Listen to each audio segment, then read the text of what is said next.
Welcome back to One Chapter a Day Bible Challenge, Revelation chapter 18.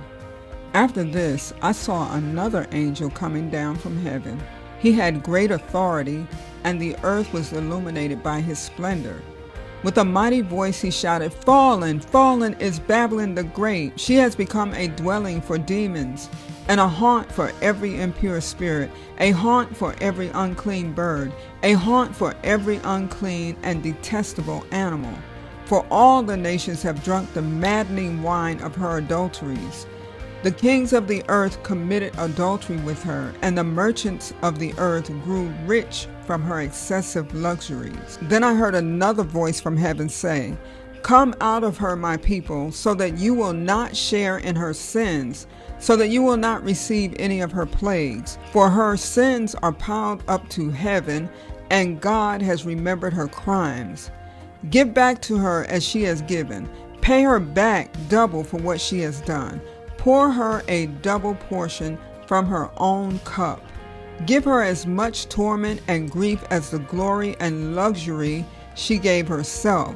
In her heart she boasts, 'I sit enthroned as queen. I am not a widow. I will never mourn.' Therefore, in one day her plagues will overtake her, death, mourning, and famine. She will be consumed by fire, for mighty is the Lord God who judges her. When the kings of the earth who committed adultery with her and shared her luxury see the smoke of burning, they will weep and mourn over her. Terrified at her torment, they will stand far off and cry, 'Woe!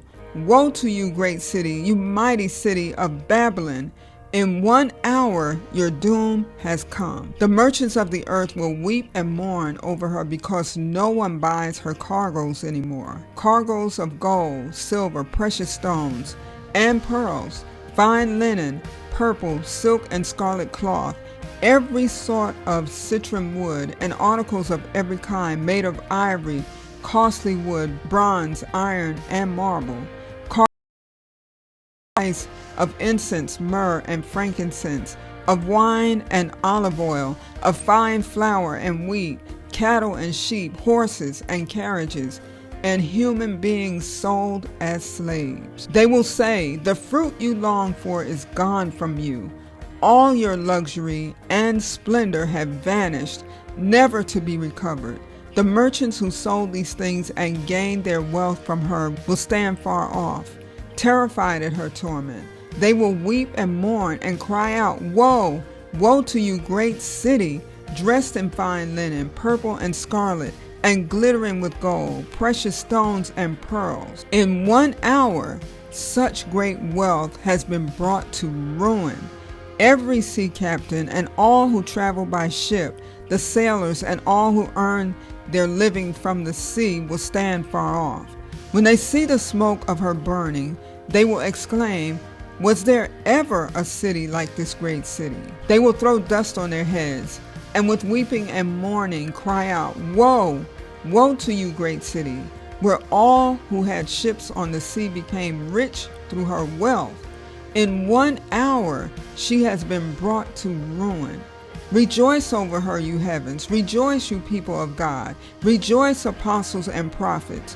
For God has judged her with the judgment she imposed on you.' Then a mighty angel picked up a boulder the size of a large millstone and threw it into the sea and said, 'With such violence, the great city of Babylon will be thrown down, never to be found again.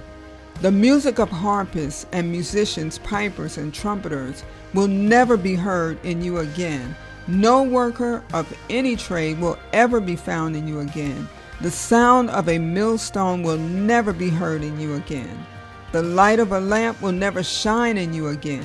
The voice of bridegroom and bride will never be heard in you again. Your merchants were the world's important people. By your magic spell, all the nations were led astray. In her was found the blood of prophets and of God's holy people, of all who have been slaughtered on the earth.'"